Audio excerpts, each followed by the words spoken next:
Et le 7 novembre 2011, c'est un exemple que je n'ai pas eu le temps de modifier, mais que j'aurais pu modifier ces jours-ci, là, hier.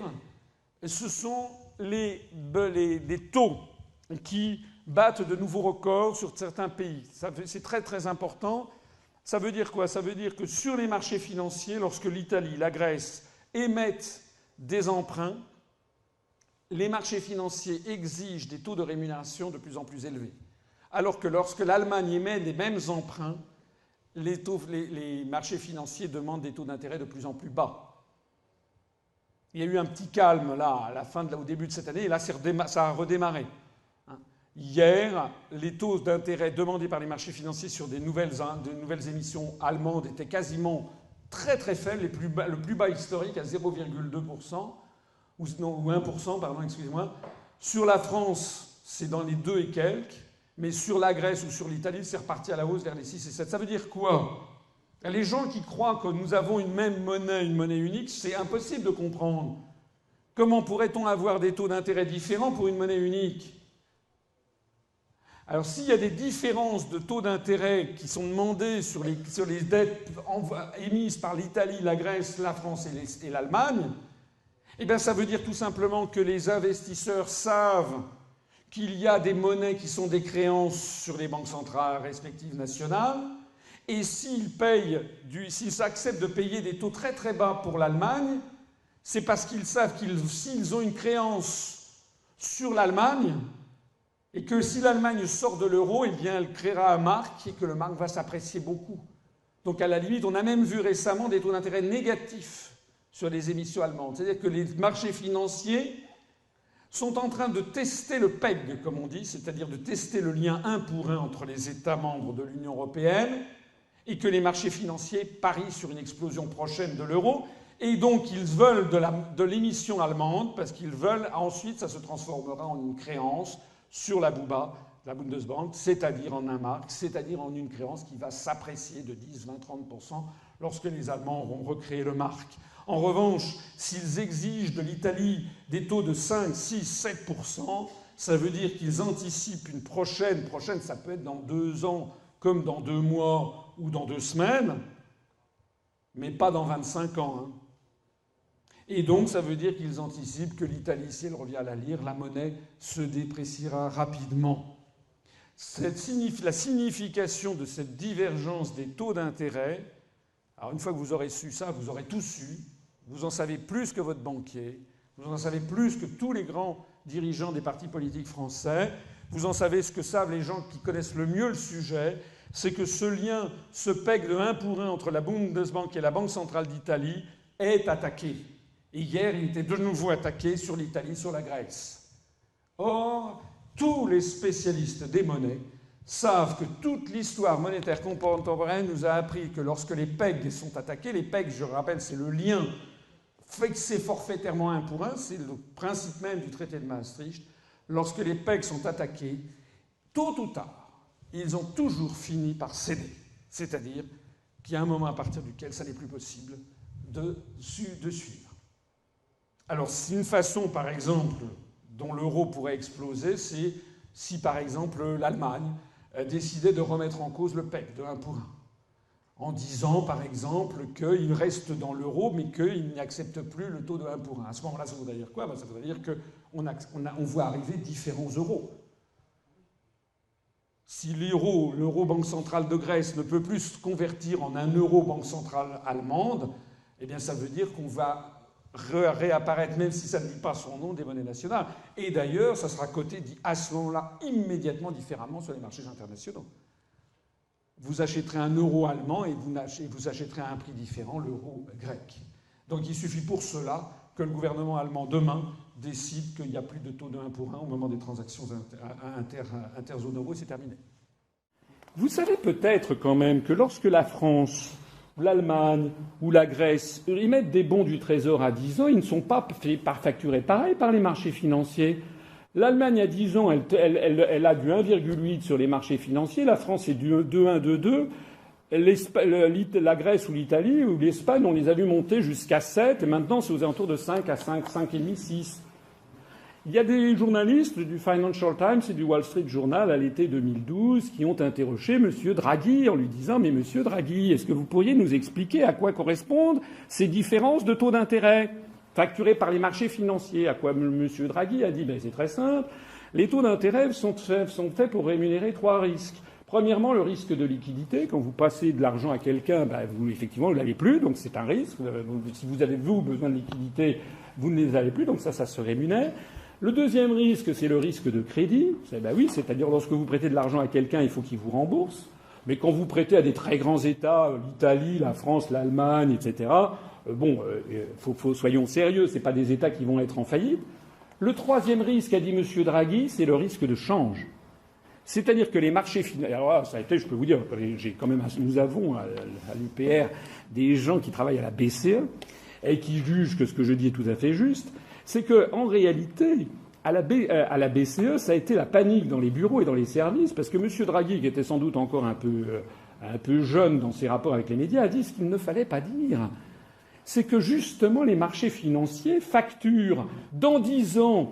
Comme on ne sait pas en quoi on va être remboursé, on facture plus cher l'Italie parce qu'on anticipe que si l'euro explose, la nouvelle lire perdra probablement 15 à 18%, on facture plus cher que l'Allemagne. Et donc c'est un calcul d'actualisation à partir d'hypothèses et de statistiques. Je dis ici devant la salle qu'il y a un décalage énorme qui s'est produit entre les pays du sud de l'Europe et les pays du nord.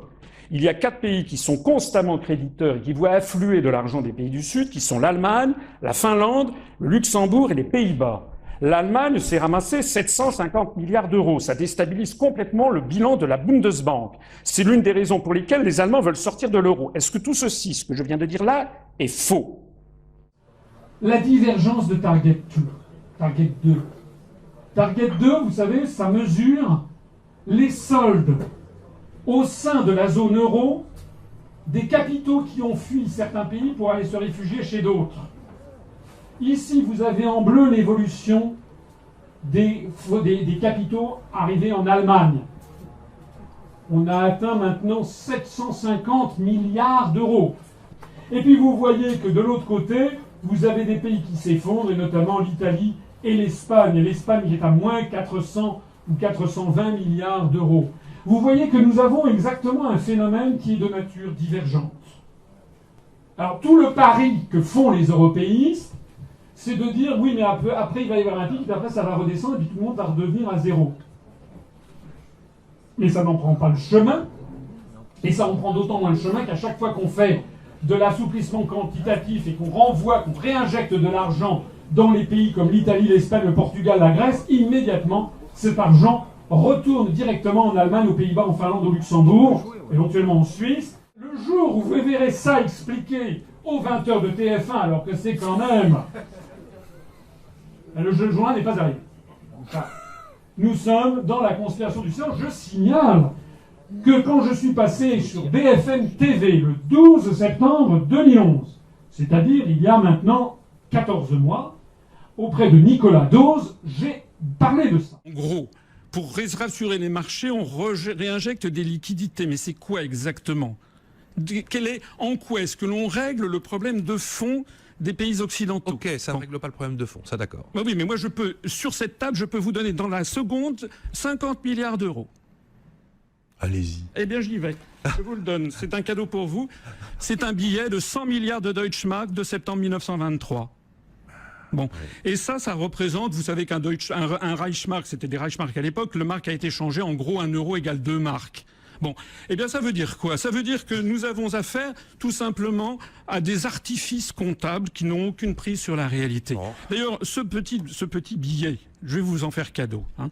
Ce petit billet de 100 milliards de marks vous explique pourquoi il ne peut pas y avoir d'entente européenne. Parce que ce qui est fascinant, hein, en France, c'est que les européistes, comme nous les appelons, ne parlent de l'Europe qu'au regard du prisme français. Il faut bien comprendre ce que c'est que la mentalité du peuple allemand.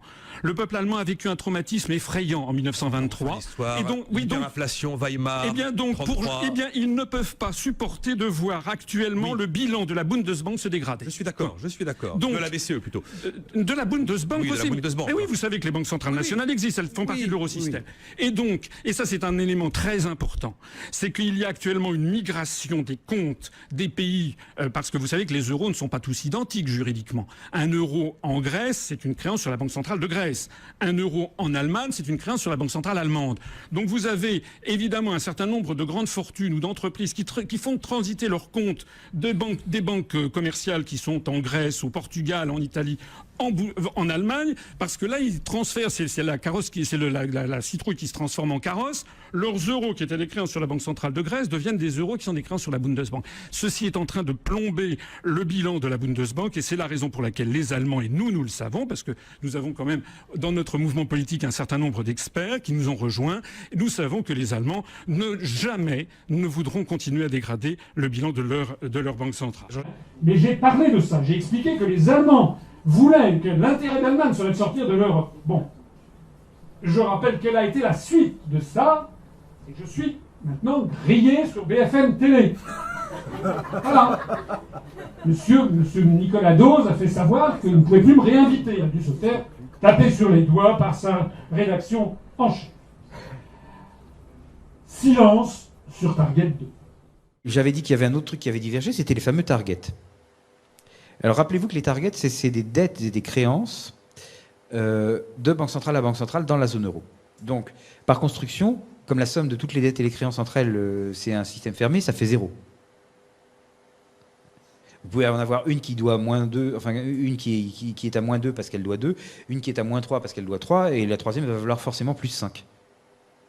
Hein, puisque c'est des dettes et des créances entre elles. Et donc la somme de tous ces chiffres doit faire 0, et c'est ce qui explique que le graphe que vous voyez ici est symétrique. C'est-à-dire que la somme des hauteurs positives et moins les hauteurs négatives, c'est exactement 0 tout le temps. Ceci étant, vous avez des pays qui sont au-dessus, genre ce rouge-là, qui est un gros créancier, et des pays qui sont en dessous. Donc le rouge, c'est l'Allemagne qui est créancière, et le jaune et l'ocre, c'est l'Espagne et l'Italie qui sont débiteurs. Et vous voyez que ces dettes de banque centrale à banque centrale ont enflé d'une manière tout à fait disproportionnée et que ça a commencé à la crise. Parce qu'ici, c'est 2008. Avant, tout allait très bien. Il ne se constituait pas de dettes ou de créances exagérées de banque centrale à banque centrale. Donc, c'est ce que je vous disais tout à l'heure. La faiblesse, le talon d'Achille, il était latent. On ne le voyait pas. Il était bien présent, mais il n'avait pas été activé. À partir du moment où la crainte est apparue que l'union monétaire pouvait exploser, ça a fait cet effet. Donc vous pouvez voir qu'il est drastique. Enfin, du jour au lendemain, la situation a été tout à fait différente. En fait, même la hauteur là du rouge, c'est plus grand, et donc il représente les créances que la malheureuse Bundesbank a accumulées sur ses consoeurs de la périphérie. C'est plus grand que la taille du bilan qu'elle avait lorsqu'elle est entrée dans la zone euro. Donc c'est quelque chose de complètement démesuré.